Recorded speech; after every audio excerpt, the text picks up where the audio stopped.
Hey guys, what's happening? How to add a GIF as a WhatsApp profile picture. So go ahead and open up your chat, right? And send a GIF. So I'm gonna click the paper icon right here next to the camera. I'm gonna send a GIF. Let's have an example, this cat, this cute cat, right? Now what I'm gonna do, I'm gonna save it. I'm gonna hold in, or I can just go ahead and double click the GIF.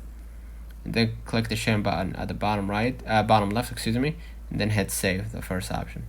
Now, simply what I'm gonna do, I'm gonna just go ahead and click the settings at the bottom right, and then click your avatar icon at the top left, hit edit next to your photo, or you can just go ahead and click the photo and hit edit at the top right, and click choose photo, then simply add this GIF as a photo.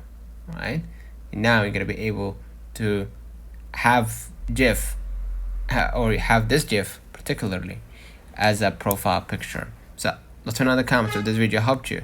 Don't forget to like and subscribe, turn on the notification bell to receive every video we upload. Thank you for watching.